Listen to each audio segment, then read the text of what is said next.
Hello, ladies and gentlemen, and welcome to another edition of the Ultra Confusion Thursday Night Hangout. I, of course, am your host, Charlie, and unfortunately, I'm not joined by the prolific Connor himself, Zealeus, or any of my other co-hosts. It's a very sad night. I do want to point out that the Thursday Night Hangout is a weekly show, a live show for you, where we take your comments, topics, and questions and try our best to cover them during the show. This show. If by chance we do not get a chance to cover your topic, we will of course move it on to the next week's show. That being said, if you have any thoughts, any topics that you would like to drop or need to be answered immediately, all you have to do is drop it in one of the chat windows, or the chat window, depending on if you're watching us on Facebook, Twitch, or YouTube. I will try my best to cover all of the topics that are thrown in there. But without further ado, ladies and gentlemen, let us talk about the first topic. And this one, of course, is just like the ever-ongoing saga that is Epic versus Apple. So some of you may have heard that Apple was actually trying to ban the Unreal Engine completely from the App Store.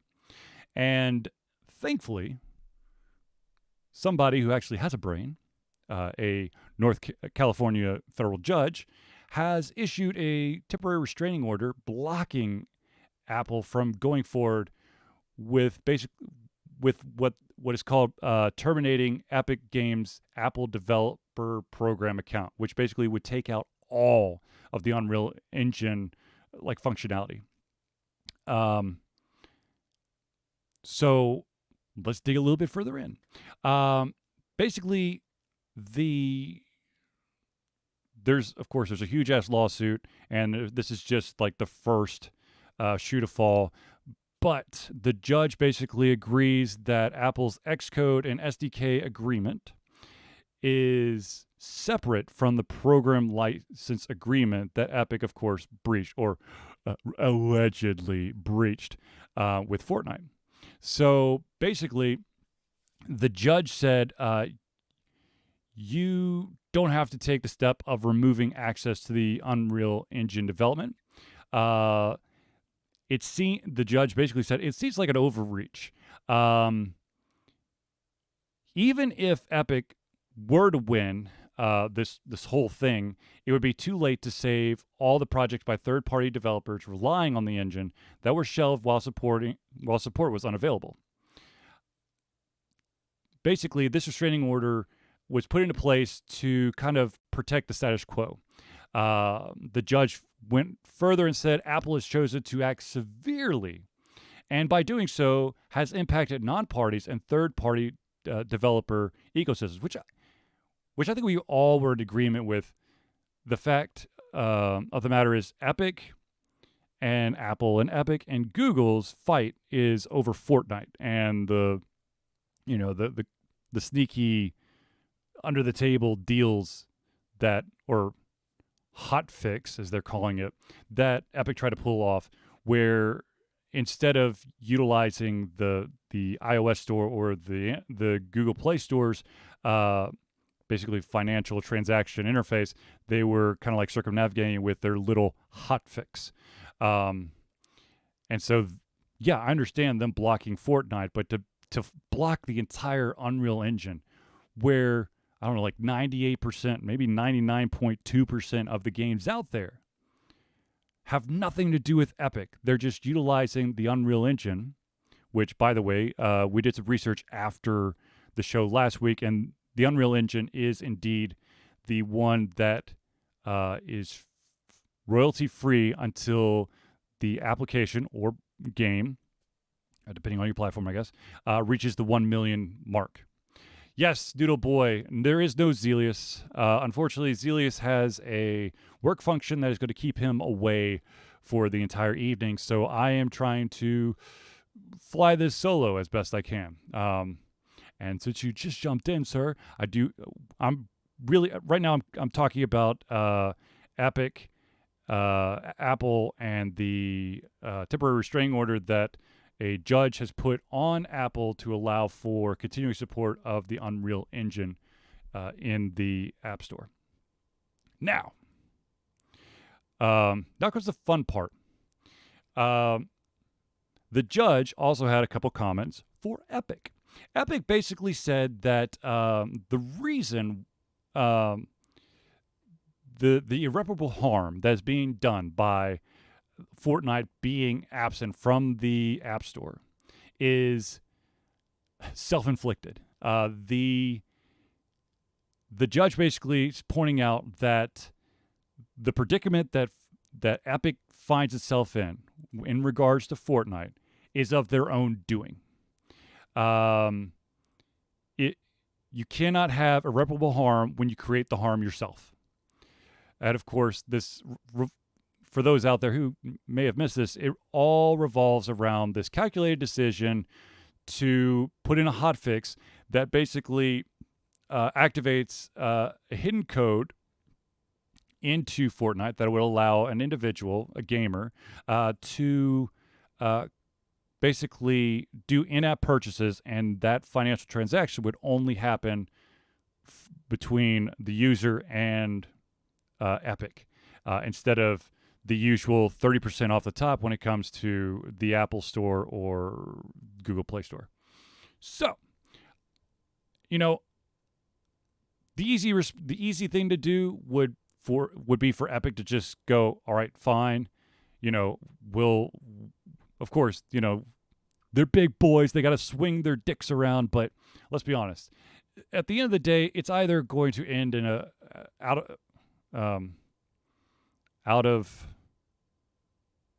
it's not jail room, out of court case. There's going to be some kind of settlement, or Epic is going to be like, well, we tried. And as much as I would love for, this walled garden type of situation where you have Apple and, well, Android to some extent, or I says Google Play Store, where everything has to go through this main interface, this main, I guess, point of contact when it comes to purchases and where you can load and unload apps. I mean, I understand, they're doing it for your protection, and they're taking 30% off so they could keep the store running. And to be totally honest with you, and I think we've hit it about this last week, I think there needs to be like a scalable amount where like the big boys have to get more money skimmed off than like, the small startup developer. Basically look at the setup they have when it comes to Unreal Engine and your independent developers. It's royalty free until your first $1 million. Find some number amount for Apple or for Google Play where until this, keep a fucking tally, I don't care, but until this application has had transactions of upwards of, I don't know, $10,000 that don't skim 30% off. There's a lot of developers out there that have phenomenal ideas, but unfortunately, we're in a time where every single platform is being flooded with a bunch of crap. And also flooded with some amazing stuff. But unfortunately, the crap outweighs the awesome stuff. So, unfortunately, the crap kind of like floats up to the top, and then you're dealing with having to go the best way to do it, unfortunately, or fortunately, depends on how you look at it, is to go free to start, as Nintendo likes to call it, and then have your application purchases to add levels or skins or items or something like that. The unfortunate thing is when you're talking about a small developer who's literally on a diet of like ramen and Tang or Kool-Aid or whatever the knockoff brand is, take a 30% off of that. Let's say that they get maybe, I don't know, 10 purchases, and they're each, I'm going to make the number really easy. Let's say that they're each $1. Okay, so each one has $1, 10 purchases. So basically, for the $10 that they're going to make, or they should get, they're only going to get 7, which of course, then, okay, yeah, $7 is still enough. What's up, Gunny Chief? But at the same time, I think the thing is, Epic and,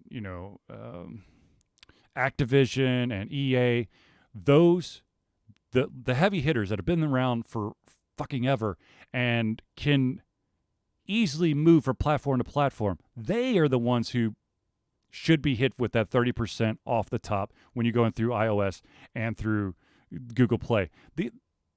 I try to champion the independent creators out there because you guys out there make such amazing stuff, but like I said, there's too much crap, there's too much static, there's too much interference, and so you may have the next best game, but unless you get really lucky, you get some celebrity go, oh my God, this is amazing game, or you drop the game on a day where no one else is going, and it gets featured on some website, and then ta-da, magic. And then sometimes it's not even, it's someone picks it up as a fucking joke, and it starts going crazy like that, like Flappy Birds. You never know. But the problem is, when you're in this type of situation right now, we're in a free to start, free to play, and then transactions.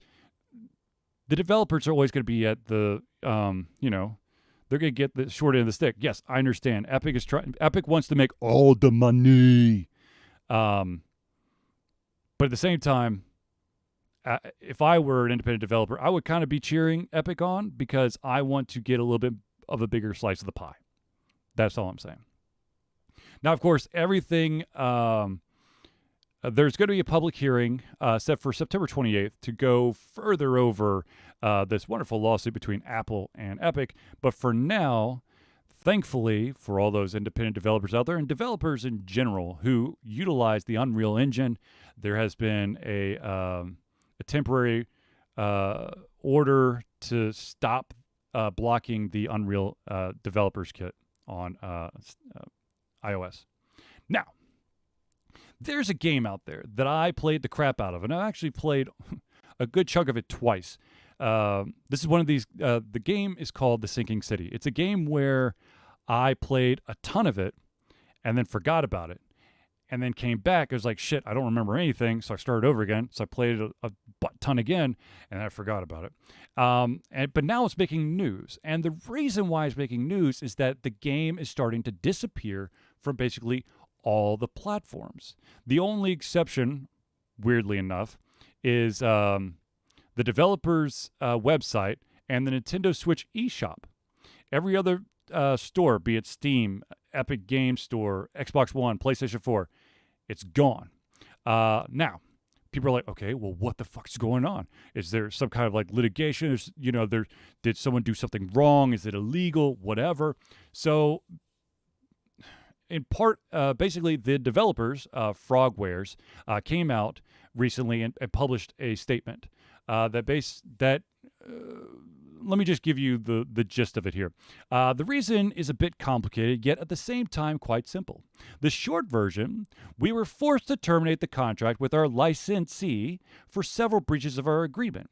We urge you to read this open letter to our fans, journalists, and people of the industry to understand why this is happening and how you can still get The Sinking City. Once again, you could get it on the Nintendo eStore or straight from Frogwares website. Now, what they're talking about when it comes to breach of the agreement, they pointed out a couple things. Basically, it all comes down to Frogwares and their publisher called Nacon, which apparently has just been merged with something called Big Ben Interactive. So here are some of the claims that Frogwares is accusing of Nacon. One, they have refused to pay royalties on the games, and right now, apparently, it is roughly estimated at 1 million euros, which is a good chunk of change. And the other big one, and this one, See, I've actually had this happen to me, and this to me gets right underneath my skin. It pisses me off to no end, and that is it's misleading marketing. The way that the game was marketed everywhere, it basically implied that Nacon was the game's developer, not Frogwares. Frogwares logo appears when you start it up, but if you were to, see the advertisements or the banners or the ads, it's all Nacon brings you the sinking city. And the reason why I say I've been through that is I, once upon a time, worked for a mobile game developer. And this was before smartphones, which ages me like a shit ton. But the company I worked for, we were in agreement with a certain professional sports organization. And the way that the contract was written was that the only thing that had basically the only way that people would know that we worked on it is if you looked at, I can't remember if it might have been just the credit screen. Like you had to go to the credit screen and then you could see the company logo. You couldn't actually do like all the people who worked on it, like the testers and the developers and the artists and stuff. No, it was just literally, and it was buried. That shit bugs the crap out of me. I understand if you sign a big enough, if the paycheck is big enough, I'm sure that some people would be like, bury our logo. I don't care. But at the same time, when you're trying, as a developer, anyone in any industry, and you're trying to make a name for yourself, you're like, yeah, I want to put this on my resume, going, I helped work on this. And people immediately, when they look at it, don't see that your company is readily visible on the game. It's a little iffy. So anyways, that's bullshit. Just going to call it. It's bullshit. Now, that being said, the CDC, phenomenal game. Little bit clunky here and there, but I love the story. Let's see here. How do I can't, I don't, it's kind of like, it's a Lovecraftian horror movie where you're having some really screwed up dreams. And you're trying to figure out how to take care of them. And then it just like spirals out of control. All right. So, in the mega world of phone games, and of course the need to have the latest and greatest, and trying to capitalize on the hottest brand, some of you might have noticed that the franchise, The Witcher, is basically everywhere. You got your games, you've got your graphic novels, you have your live-action TV show, TV program on Netflix. Then, of course, there's going to be like a prequel, and then there's going to be like an animated one. And now, CD Projekt, the developer behind The Witcher, has revealed that their newest studio, I'm going to butcher the name, I'm sure, Spoko, have been working on an augmented reality Witcher game. And if you want to see what it looks like, it's doesn't show you a whole lot, but there is a trailer on YouTube, and it kind of shows a player walking through a real forest and then encountering an abomination that's only visible on your phone. Think Pokemon Go, but rated M for mature. Maybe not. I mean, I don't think you're going to see, it's Witcher. You might see naked ladies. I don't know. But anyways, I don't know. You never know. But they're toting console grade visuals. The developer studio, Monster Slayer, lets players explore naked witches. Exactly. Let's see here. Players will explore the world around them while tracking, studying, and fighting monsters both new and familiar, using time of day and real-life weather conditions to gain the upper hand. Preparation is key. In order to defeat tougher enemies, as players will need to brew powerful potions and oils, craft bombs, and monster bait. Monster bait? If you say that real fast, that's not what it sounds like. I'm just saying, monster bait.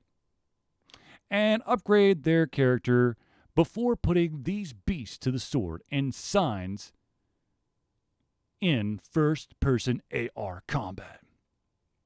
They have also said the players should expect to do a lot more than just wander around collecting monsters, stabbed directly for Pokemon Go. The AR game will include rich, story-driven quests inspired by other games from the series. It is currently slated to head for the iOS and Android platforms later this year and will, of course, be free to play. Okay. Interesting, I have to say. But at the same time, I'm a little bit hesitant.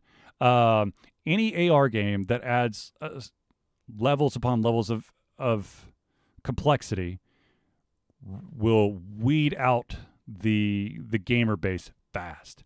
If I can't immediately pick it up and figure it out, I'm probably not going to stick around. And that's unfortunately, that's how developers have to, approach it. Unless you are set in a specific genre or you've got the name recognition. If you are, well, of course, The Witcher has name recognition. So there's going to be people that are Witcher fanatics that'll be like, you know what? I'm just going to stick around. I love The Witcher. Let's see how this goes. But there's going to be a lot of people going, oh, The Witcher. I remember that TV show. And then you start playing the game. You're like, what the fuck? But with brewing powerful potions and oils and crafting bombs and monster bait. I'm going to say it again. Monster bait. And then first-person AR combat. I'm not 100% sure. No, don't encourage developers to dumb it down for the masses. Sam, I'm not saying to dumb it down for the masses. I'm saying that you need a low enough entry point. You can ramp the shit out of the difficulty right off the bat if you want to. But the thing is, we're literally living in the age of the elevator pitch format where you've got, 15, 20, 30 seconds to kind of sell your game. And if it doesn't click, people are going to walk away. And unfortunately, that's how, yes, The Witcher is a little bit different because it's an established franchise. But the vast majority of games out there that aren't established, you have got to have some kind of crazy luck to either hook the player. To hook the player. You have to go with the free-to-play format, and then it's got to be in-app purchases. But of course, once you've bought once, you're going to buy again and again and again and again and again. And I, of course, am a great study in that because that's what's happened to me with certain games. But I've also played the shit out of said games. And so I don't feel so bad having spent, upwards of, like $60, $70 on in-app stuff because I've put in like 100 hours in the game. So it's like a regular $60 game. But I don't know. I'll ask you guys. I mean, as soon as I think of first-person AR combat, that bugs me. Like, how the hell are you going to have first-person AR combat? First person for me is I see my hands, right? But I'm going to be holding the phone. So technically, it's like a second person? How the fuck? How would you call that? Because it's not behind me. It's like I'm in there, but it's not really my arms. I get to control whatever. Anyways, I don't know. I'll once I see it and I can actually play around with it, I'm sure that I'll have a better idea. But right now, it's, hey, strike where the iron's hot. I mean, Witcher is everywhere. But, I don't know, the Witcher AR game? I mean, I played Pokemon Go. Played a shit ton of Pokemon Go. Also did the Harry Potter one. Got really tired of the Harry Potter one and the Pokemon Go one. Simply because there was too much grind and no real reward. You'd be going up against the same shit every single time. And you're like, well, I want to, kind of like upgrade and advance. But there's, they're like, well, we just put a shit ton of stuff. Throw a coin in your... I know, Gunny. Throw a coin to your Witcher. And he will use it to monster bait. All right. I'm pretty sure I'm going to make a note. That's going to be the title of this show, by the way. It's going to be Monster Bait. It's got to be. I've said it so many times that that's just going to be the title of the show. All right. So speaking of series on Netflix, has everyone heard about the fact that there's now a Resident Evil live action series coming to Netflix? It is going to be 2 different storylines, sort of. So it's going to start off in the first timeline. 14-year-old sisters Jade and Billy Wesker are moved to New Raccoon City, a manufactured corporate town forced on their rights as adolescence is in full swing. But the more time they spend there, the more they come to realize that the town is more than it seems, and their father may be concealing dark secrets that could destroy the world. Now, cut to second timeline. Well over a decade into the future, there are less than 15 million people left on Earth, and more than 6 billion monsters. People and animals infected with the T-virus. Jade, now 30, struggles to survive in this new world, while the secrets from her past about her sister, her father, and herself continue to hunt her. Currently, this is scheduled to be 8 episodes total, and each episode will be 1 hour long. So we're talking about, a miniseries. Okay. I swear to God, is Netflix just like grabbing every single, mature video game franchise that's been around for fucking ever and then just saying, we're going to make a live action of it and then let's see if it sticks and throw it on a wall? Because that's what it feels like. You've got the Splinter Cell, of course you got The Witcher, now of course you got Resident Evil. Castlevania it's an animated one, so okay. But I feel like there's a bunch of other ones out there. But I don't know. I mean, it might be cool, but unfortunately, that's anytime that Netflix announces something, you're like, it might be cool. Yeah, sure. I mean, when it comes out, I'll watch it. I can't promise that I'll watch the whole thing, but I'll give it a shot. I've given basically every show that Netflix has come out with that seemed slightly in my wheelhouse. I've at least, given it a go. And there's certain series out there that I watched a couple of, and I was just like, it's not for me.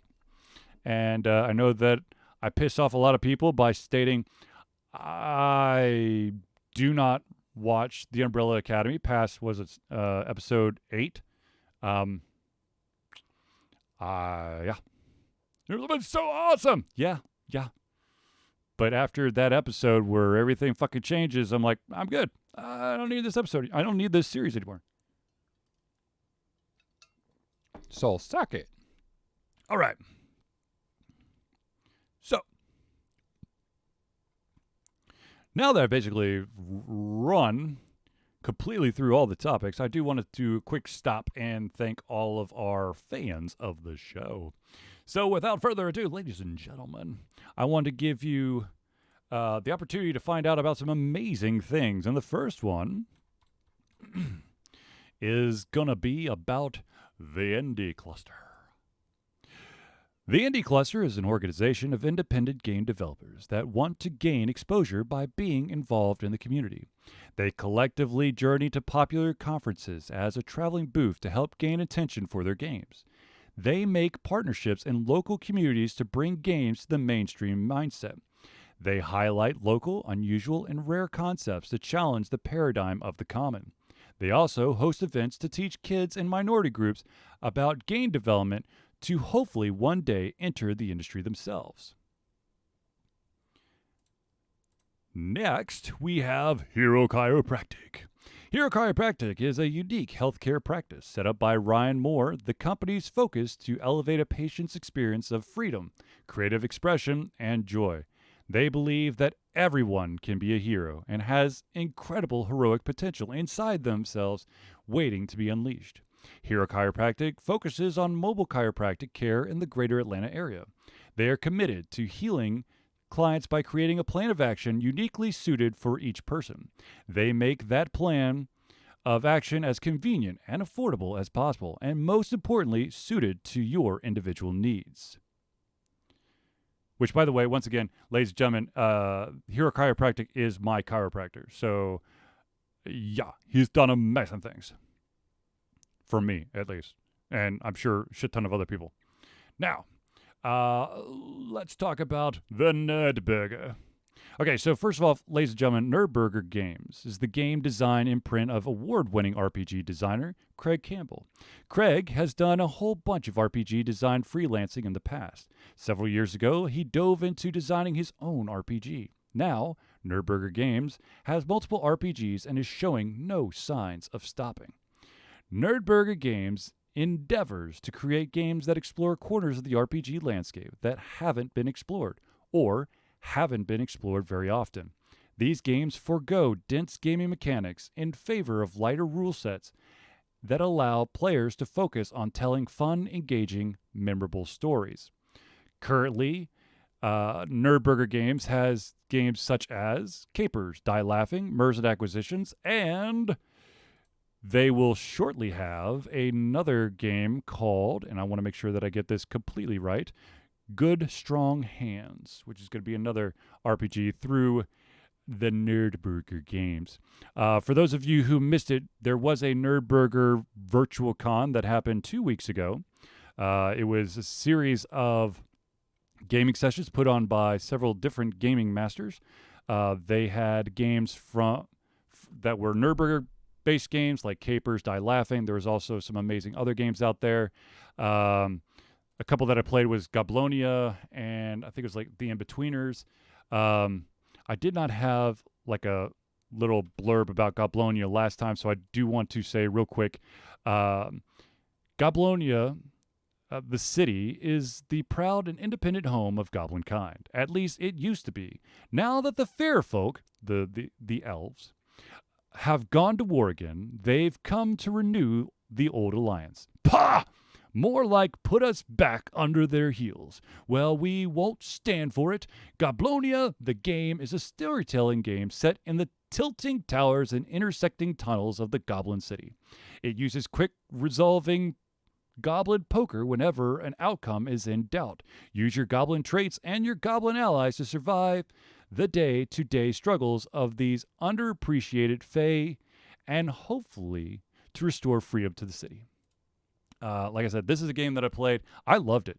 I got to play, I think it was like a 3 or 4 hour session, and we played basically right up until the end. Of course, in usual Charlie fashion, I did a lot of outside the box thinking, and then when at the climactic point, I failed miserably. So it's a good game. Definitely check it out. Now, I do want to do a shout out to one of the best and amazing establishments in the greater Atlanta area, and that, of course, is Battle and Brew. Battle and Brew is Atlanta's first and oldest gaming bar and restaurant. Opened in 2005, Battle and Brew had a very modest menu, a few beer taps, and focused heavily on gaming. Now, they have grown to encompass so much more. They pioneered geek trivia in Atlanta and remain the hardest trivia in town. They have upgraded the menu from only a few items to all your bar favorites and some soon-to-be favorites. They've expanded the gaming and kept everything top of the line. They've taken a good place and made it a great place. A place where the staff listens to your desires and suggestions. A place where you and your friends feel like you're at home. A place where everyone knows your game. Now, I know that there's always people going, trivia can't be that hard. Look, Zealeus and I and several other people, this episode of Altered Confusion is brought to you by Battle and Brew. Mostly brew. Cheers. What was I going to say? Oh, yeah. Most people are like, how hard can the trivia be? The couple of times that I've attended or attempted to do trivia there was one time I tried to do the Harry Potter trivia, which was fucking nuts. It was standing room only. I thought I knew Harry Potter shit. I know nothing. And I've read all the books, and I've watched all the movies, and I've read, supplementals and stuff. I knew nothing. Nope. And then I also did a Marvel Universe. Nope, didn't know a damn thing there either. Nope. Like, you think that you know a subject, and then you walk into a situation going, oh, yeah, I'm a huge comic book fan. I know so much about this. And they're like, okay, so who was the guy that almost killed Spider-Man? Not the first time, not the second time, but the third time. He had a superhero spy name. What was the name? You're just like, I don't know.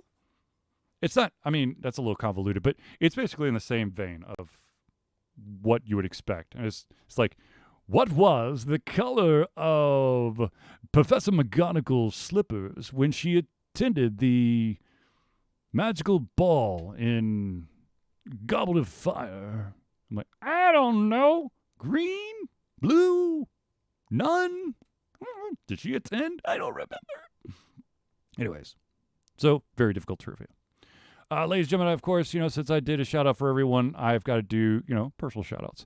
Ladies and gentlemen, I do want to point out that Altered Confusion does have a Patreon. Altered Confusion survives on the love and support of fans like you. And so we have a Patreon page. Patreon lets you, the fans, supporters, become an active participant in the work we love through a monthly membership. This gives you access to exclusive content, community, and insight into our creative process. In exchange, we gain a bit more freedom to do our best work and the stability we need to build an even stronger creative career. I would love to be able to do Altered Confusion and have nothing else to do, but the fact of the matter is the money that we get through Patreon basically pays for the podcast hosting and some of the money will go towards like conventions. As much as I would love to say that every single convention's dying to have Altered Confusion there. Some of them are, some of them not so much. There's always going to be cost. And certain conventions, you have to pay for power or internet or hotel room or travel or badges. Exactly, Sam. Patreon, give till it hurts. So basically, any money that Altered Confusion raises through our Patreon, it goes like, it disappears. Not like, poof, haha, I don't know where it went. It immediately gets used to cover the hosting for the podcast and some of the other stuff. I know it's always a joke, using on Mountain Dew or Zealeus' cat food or all the games Altered Confusion reviews. God, I wish we don't make that much. However, there are two different tiers that are currently set up. There's the $1 tier, anything helps, and then there's the $5 tier, which if you do $5, not only do you get some awesome bonuses, but you will also be put into that friends of the show thank you slot. All right. Now, of course, ladies and gentlemen, if you do want to do a financial donation to Altered Confusion, but you do not want to do a monthly donation, such as Patreon, there is a one-time PayPal donation that you can do. If you go to www.AlteredConfusion.com, you can click it on the left-hand side of the page. I think it's a Donate Now button, or if you're watching this on twitch.tv/AlteredConfusion, it is in the panel below the video. There's a Donate Now button, and that goes straight to our PayPal account, which, of course, once again, immediately goes to pay Altered Confusion stuff. Now, ladies and gentlemen, if you want to help out Altered Confusion, but maybe financially you cannot, the best and amazing thing that you could do is you could like us, you could favorite us, you could retweet, you could share. Basically, if you think the stuff that we do is awesome, tell people. That is the greatest thing for us. The more I get to have conversations with individuals, the better. That's why I do this. I want to have conversations. I want to be able to discuss these video games or movies or whatnot. And this, the more the merrier, basically. Now, I know that there are definitely people out there who want to send us physical items. And once again, within the realm of reason, if you give me something that's crazy off the wall that I cannot show, then I can't show it. I will thank you for it in a private chat, but I will not be able to show it. Everyone knows there's the infamous Funko Pop person that sends me Funko Pops from time to time, which thank you very much. And to Mitchell, who sent the last 2 Funko Pops, which were the Battle of Fallen Angels, which was an awesome Cowboy Bebop Funko Pop set, and then the Venomized Miles Morales Spider-Man set. So thank you, Mitchell. But if you want to send anything to Altered Confusion, all you need to do is send it to 1551 Dunwoody. That's DUNWOODY Village Parkway. Number, this is super duper important, ladies and gentlemen, number 88276. That is the specific P.O. Box number. If you do not put that number in, it will go to the post office proper, and it will be returned to you within, I think it's like 2 to 5 business days. The city is, once again, Dunwoody, DUNWOODY, Georgia, zip code 30338. Now that we've gotten the Altered Confusion stuff out, I do want to, something that is very close to my heart is something called Extra Life. Extra Life is, how do I describe this? I'm proud to say that we have been fundraising for Extra Life for 9 straight years. Extra Life is gamers doing what we do best, to help sick and injured children at our chosen Children's Miracle Network hospital. For Altered Confusion, all 9 years, it's been and will always be the Children's Healthcare Atlanta. I grew up in Atlanta. Zealeus grew up in Atlanta for the most part. My family has used Children's Healthcare of Atlanta for as long as I can go, as long as I can remember. And of course, now my kids also, when shit hits the fan, that's where they go. The money that we raise through Extra Life goes directly to that hospital as unrestricted funds. This means that the hospital decides where and how to spend the money to ensure the dollars we raise make the biggest impact in the lives of the kids they treat. So, ladies and gentlemen, if you do have the capacity to donate, please go to extra-life.org and search for Altered Confusion, or there should be, if you're on Twitch, there should, once again, in that panel below the video, there should be a link that will go straight to the Extra Life page, or if you go to www.alteredconfusion.com, right under the Donate Now button for the PayPal, there should be a button for the Extra Life page. And any amount of money that you can donate would be amazing. If you can only donate to Extra Life, if you can only donate to one, Extra Life or Altered Confusion, donate to Extra Life. It's for the kids, man. And I love doing the 24-hour game-a-thon. It's going to happen again in November. I'm not sure at all what games I'll be playing because, I've still got a little bit of time, right? It's August. Yeah. Who the hell knows? I don't know. Sam says, go Braves. Okay.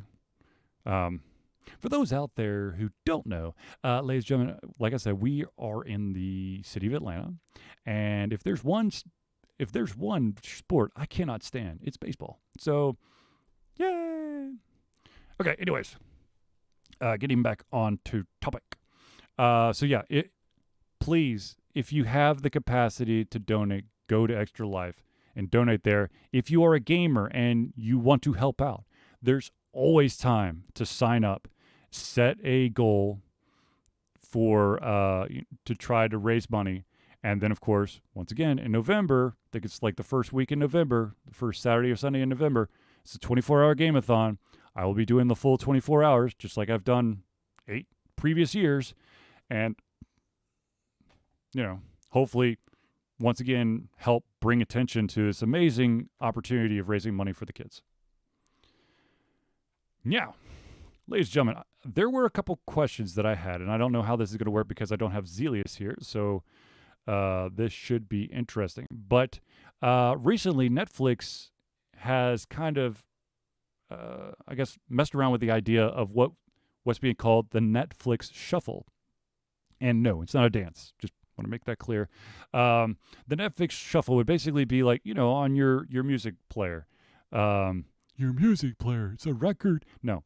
You know how you have the ability to just like shuffle your songs? You can shuffle your Netflix, which who the fuck would want to do that? I mean, first of all, the only way that would logically work for me would be if I were to make a viewing list of specific episodes of whatever, and then basically go, spin the wheel. There's no way that I would there's no way that I would be like, okay, this series, start to finish, randomize. Unless it's serial. I mean, but even then, I would want to take I wouldn't want to have like the first couple episodes or the last couple of episodes. I just want like the meat where you could just like interchange it and no one would really know the difference. Yeah, sure, there's probably some small storylines that if you were paying a lot of attention to, you're like, oh my God, that doesn't make any sense. But the vast majority of us are out there like, okay, it's yet another crime story, or it's usually crime stories, or, shows about nothing. There you go. There's my Seinfeld reference. Pretty sure that, if you did like Family Guy or Simpsons or something along those lines, where you just take some of those episodes and just put it in, the bingo ball roller, I think you'd be okay. But I don't know. It just seems kind of like half-assed. If I want to do something random, I don't know if Netflix would be the first thing that came to mind. Yes, you could do, yes. I think the reason why Netflix is doing it is because that YouTube has that ability. You could shuffle the videos that are all queued up in your list, which, once again, you built the list. So until Netflix allows you to build a list where you have the ability to select specific episodes and add it to the list and then go, okay, spin that wheel. That's a shit ton extra that I don't know. I don't know if I'd be wanting to do that, because to be totally honest with you, the vast majority of the time when I'm dealing with Netflix or any of the streaming services, I'm doing it on my phone. And sometimes a phone or a tablet, that interface is not going to be pretty. So trying to build lists off of that would almost make you have to use like the website, which would be I don't know. Yeah, people would be like, it's paid, but I'll do it. I don't know. I'm not 100% locked in on that. Now, the other question that I had that was given to me by a very young individual, it was one of my son's friends, was they found out that I play video games. And they're like, well, what kind of game do you not like to play? And so I'm going to try to spin that a little bit. And that is, what is the one genre out there that you avoid like the plague at all costs? There's probably nothing that would make you try out a game in this specific genre. And for me, personally, it's the Diner Dash type games where you're having to remember the orders and hand the orders and shit like that. Basically, I'm not a huge fan of having to play a game of working. Like, I don't want to be a store manager and have to deal with the customers. I need separation. I need that, I need that escapism. Opening up my own bakery and then making sure that everyone gets the right blueberry muffin and latte. That's not me. That'll never be me. I can't, it's too stressful. You've got your Diner Dash where it's like a top down where, you're having to run to customers. Then, of course, you got the more simpler games where it's just a counter and you've got to just hand people the right stuff. And, of course, you have to do it by memory because their information pops up and disappears. No. Jesus, no, never. And because this is being recorded, this is going to be, on the record. I would rather play a Barbie horse riding adventure game than play a Diner Dash style game. I don't want to play a game where I'm working. That's never appealed to me. Even when I had to be part of a development team to create something like that. I was like, yeah, nope, not really me. But I don't know. Is there any genres out there that you guys avoid like the plague? I know Zealeus. Of course, Zealeus is not here to defend himself, so I could say this anyways. But Zealeus, he will never take on a genre that has too much reading. I'm kidding. It depends on the game, but vast majority of the time, Zealeus plays games so he could beat the shit out of things with like swords or guns or spells or dragons or stuff like that. Like Diablo, hack and slash. That's Zealeus's bread and butter. Having to read and get into... Oh, actually, you know what? The one genre that Zealeus... I don't say he avoids like the plague, but he has serious reservations about is open world games. Because he's like, I don't know what the fuck I'm supposed to be doing. What the hell am I doing? And and I'm sure that he's not... it's not just him. I'm sure there's several people or several games out there who can't do open world games because you get so bogged down or so confused by it's an open world. You could do anything and everything, but what the fuck am I supposed to be doing? Am I about to do something that's relevant to the game? It's not. You have like a game where you have your center town, and then you have a bunch of like towers and dungeons and forests that you come back through the center town. It's, it's like 10, 15 towns that you may see once. And if you have a broken version of Elder Scrolls, you can't fast travel, so you have to walk on foot from place to place until they send you a patch that fixes it, until you accidentally toggle a specific quest back on, and then it turns sour again. Not like, oh, well, actually, that's exactly what happened to me. But I don't know. I mean, there's always going to be a genre out there. I mean, I'm not a huge sports gamer. I'm not going to be like, yes, I have to play Madden or NHL or FIFA. Actually, FIFA's kind of fun, but I don't know. Photorealistic sports, just I want the ability to separate reality from like entertainment and watch. And that's why I'm sorry, Sam, but that's why I don't play the Battlefields. I don't play the Call of Duties. I don't play, any of those, the Hitman games. I don't play things where I'm playing someone who could literally be right outside my window right now, coming to kill me. I want to have that level of disbelief. The weird-ass aliens. Sure, there might be weird-ass aliens out there, but I haven't seen them, so I can keep that, bit of imagination going. But, once again, the Diner Dash style games, definitely 100%. No, I ain't touching that. Oh, shit. There was another question that I had. This was actually from, in discussion with my amazing chiropractor, Hero Chiropractic, once again, formed by Ryan Moore. If you're in the greater Atlanta area, definitely check him out. The other question that came of a discussion we were having was, so you have these like Metroidvania games. It's basically games that are platformers that kind of have this like branched off map where there's technically a way to do things, but you could do a little bit of running here or there. You might run into some walls where you don't have a specific item, so you might have to come back later.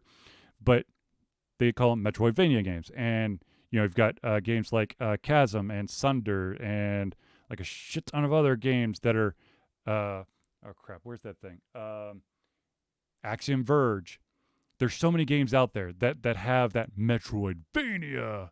It's like a Metroid or Castlevania style game.